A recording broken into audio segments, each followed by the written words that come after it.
Hello everyone. Back again with film recaps. In this video, I'm going to recap one of the thriller mystery films from 2006, titled Tell No One. Before we get to the storyline, I'd like to wish everyone a happy and great day. Without further ado, let's get straight to the storyline. The movie begins with a lively house party in a French suburb, where our protagonist, Alex, and his wife, Margot, are having fun with their family. The following morning, the couple drives to a secluded lake named Lake Charmaine, which they used to often visit as kids. There, we see that they have carved M+A into a tree. There are several slash marks in the tree, and Margot adds another one using her pocket knife. Afterward, the couple undresses and jumps into the lake to swim. They spend the entire day having fun, and in the evening, they lie down on the dock. Here Margot asks Alex why he is distant from his sister, and urges him to mend their relationship. However, he refuses to discuss it, leading to an argument between them. A frustrated Margot then gets up and swims to the shore. But moments later, Alex suddenly hears her scream, so he panics and rushes to find her. Unfortunately, as soon as he reaches the shore, someone hits him on the head, causing him to fall into the water.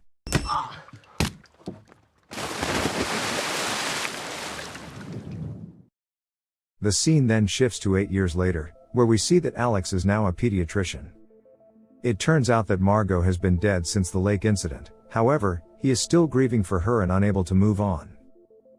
Currently, Alex is checking on a patient, when he suddenly hears noises outside and goes to investigate.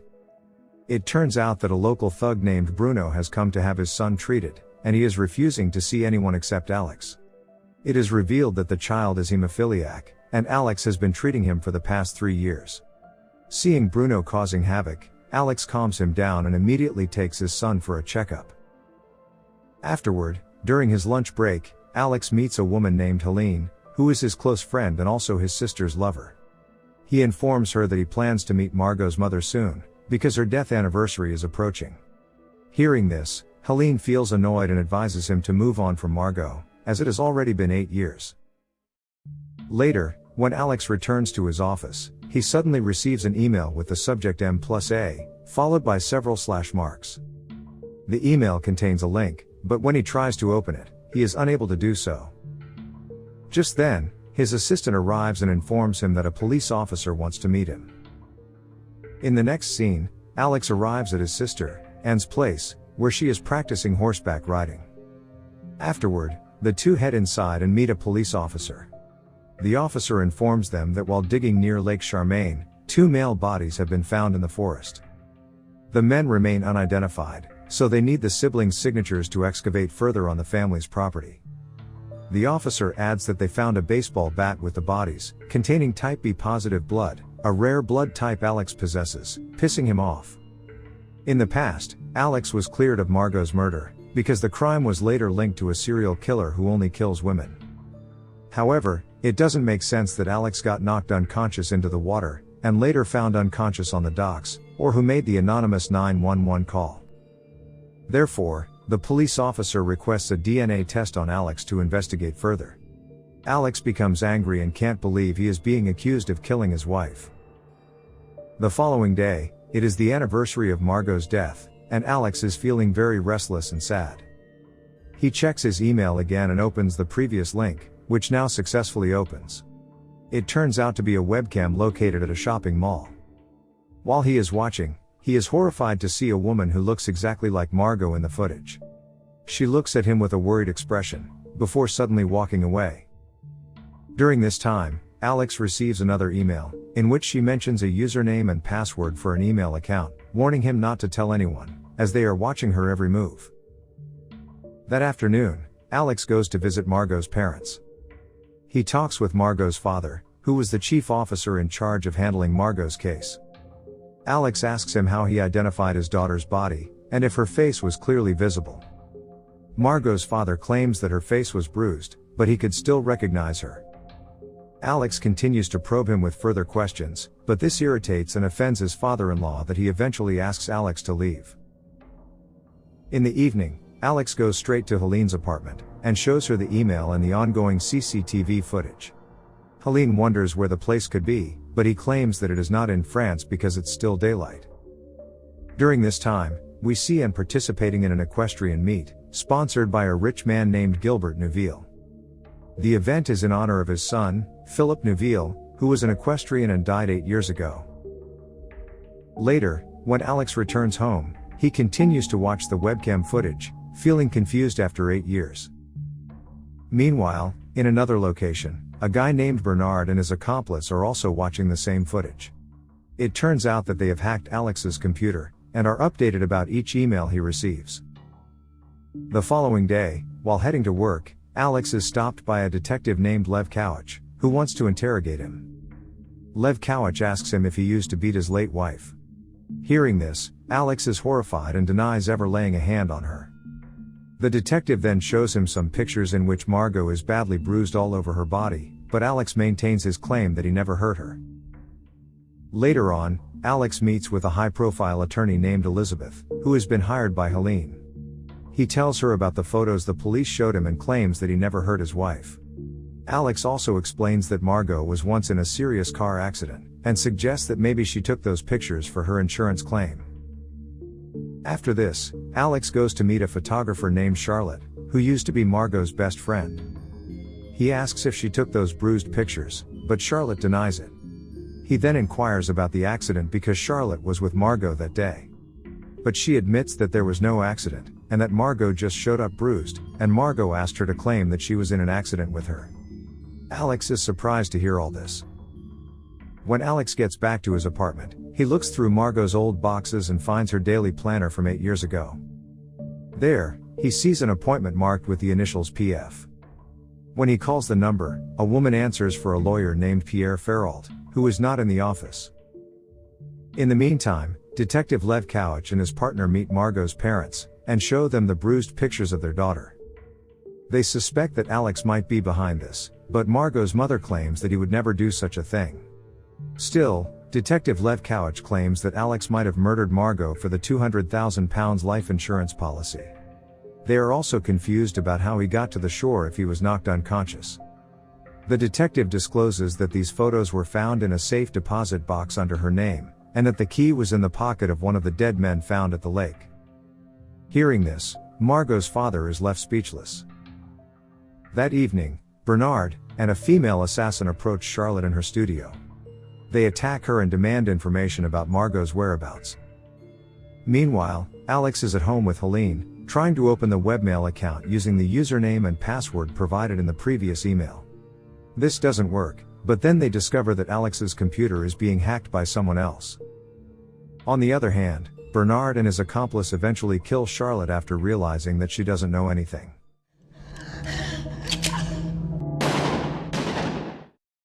Later that night, Alex is walking his dog, when he suddenly comes up with an idea. So, he goes to a cyber cafe, but since the clerk doesn't allow the dog to enter, he ties him outside. Once inside, Alex tries a different account than the one on the email, and finally, it works. In the email, Margot has asked him to meet at a park near the bandstand the following afternoon at 5 p.m. This makes him very happy, as he realizes that his wife must still be alive. The next morning, Alex goes to talk with a coroner to discuss Margot's autopsy report. At the time of her death, he was unconscious in the hospital, so he couldn't see his wife's body. The coroner informs him that the records files are not available here, so Alex makes a formal request to access these files. In the meantime, the cops find the dead body of Charlotte, and from her employee, they discover that she was last seen with Alex before she died. With this information, the cops immediately storm Alex's apartment, where they find gloves in the trash can, and a handgun taped to the backside of a desk. Seeing this, they conclude that he is the killer and head to his office to arrest him. On the other hand, Alex is in his office when the high-profile attorney, Elizabeth, calls to inform him that Charlotte is dead, and the cops are coming to arrest him for the murder. Hearing this, he panics and decides to flee, as he has to meet Margot today. The cops also notice him and begin to chase him.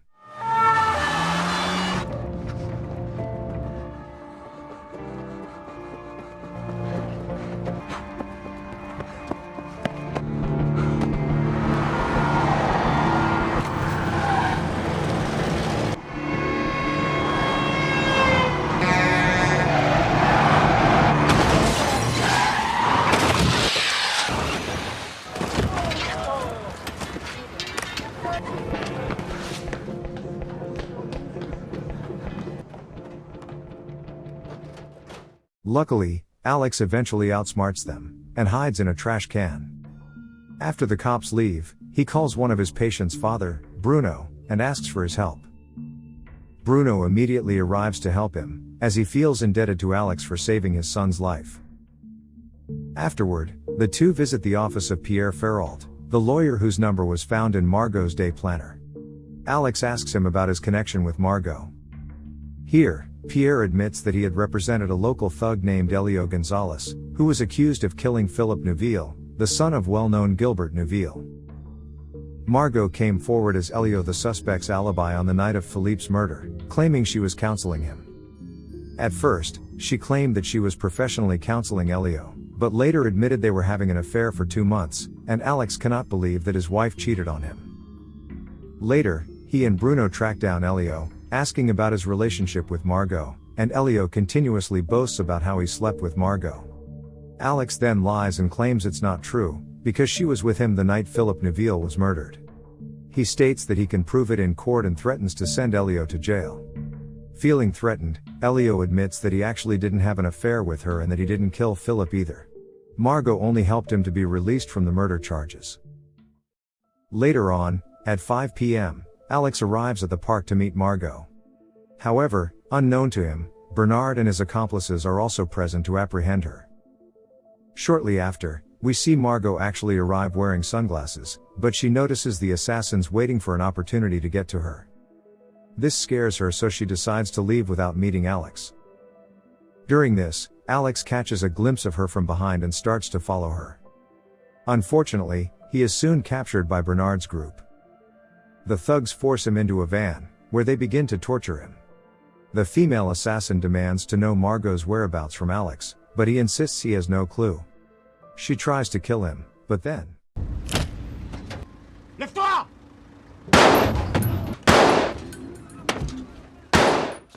Bruno arrives with his accomplice just in time and murders 2 of the thugs. They then rescue Alex and escape in their van. Meanwhile, Detective Lev Kowich reaches the morgue to collect Margot's autopsy reports. But while going through the report, he suddenly receives information that Alex has booked a flight to Argentina, departing within a few hours. In another scene, Bernard meets with his boss, who turns out to be none other than Gilbert Neuville. Gilbert claims that he cannot accept the fact that his son is dead, while his killer, Margot, may still be alive.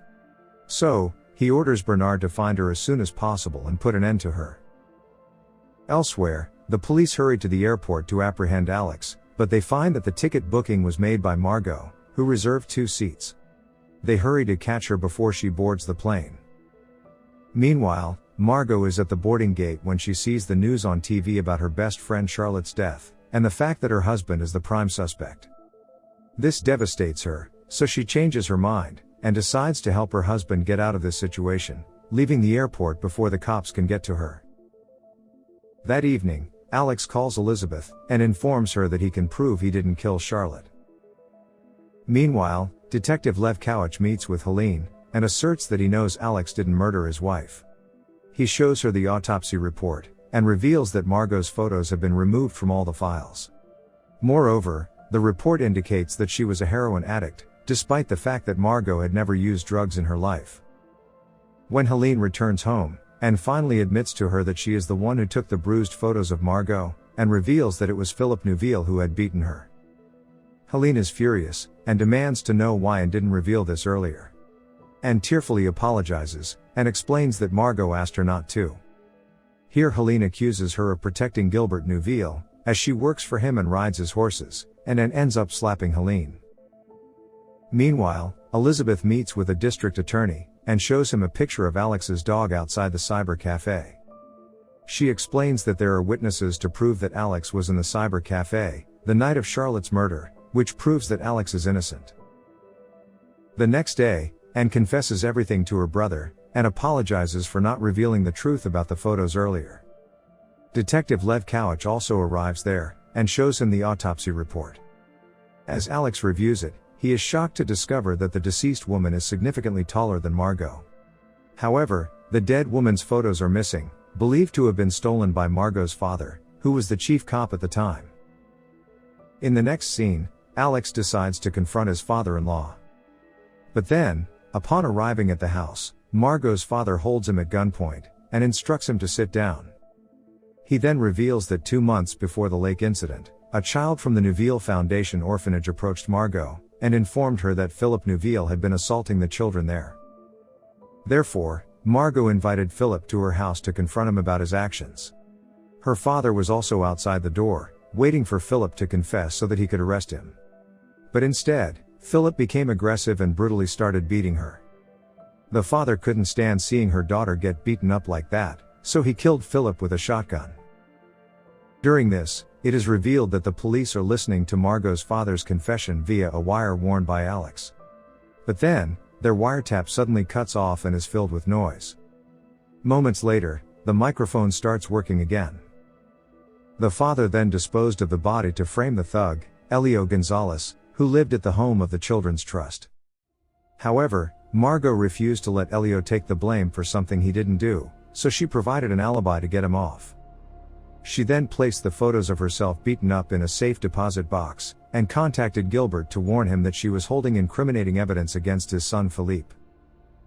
Margot's father informs Alex that Gilbert accused Margot of killing Philippe, and hired 2 men to kill her that night at the lake. However, Margot's father knew what Gilbert was going to do, so he arrived and killed the 2 thugs, saving his daughter. Margot's father then buries their bodies nearby. He also rescued an unconscious Alex from the water, and left him on the shore. After that, he searched for a dead body, and eventually found a dead junkie woman who had been stabbed. He dumped the body 100 kilometers away, mutilated her face, and placed Margot's ring on her finger to make it look like her. He realized that Gilbert won't let Margot go if he knew she was still alive. He also lied to Margot that Alex had died, so she would not return. He ended her to Spain, and has not contacted her since. Margot's father hands Alex an envelope containing detailed information about all the crimes Gilbert has committed. He then discusses Alex's father, who used to work as a trainer at Gilbert's stables. It turns out that Alex's father had uncovered Philippe's abuse of children, and had filed a complaint against him that Margot's father wrote. Due to this, Gilbert, who was so powerful, simply tore the complaint into pieces, and killed Alex's father in a staged hunting accident. Hearing this, Alex becomes so enraged that he points a gun at his father-in-law. Meanwhile, the police arrive to arrest the culprit, just as Alex leaves the house with Gilbert's crime envelope, and we hear that Margot's father pulls the trigger on himself. In the aftermath, the police finally arrest Gilbert for the crime he has committed over the years. Meanwhile, Alex is driving to Lake Charmaine while recalling what his father-in-law said. It is at this point that we learn Margot's father actually knew about the wire recorder, so he turned up the static on the TV to actually tell the truth. It turns out that instead of her father, Margot was the one who grabbed the shotgun and killed Philippe. To protect his daughter, Margot's father took the blame upon himself, and even sacrificed his life. Upon arriving at the lake, Alex can't hold back his tears. He stands before the tree where they had carved their initials. Suddenly, Margot emerges from the bushes, and upon hearing her footsteps, he drops to his knees. After 8 long years apart, they are finally reunited at their special spot. Okay guys, thanks for watching. See you again in the next video.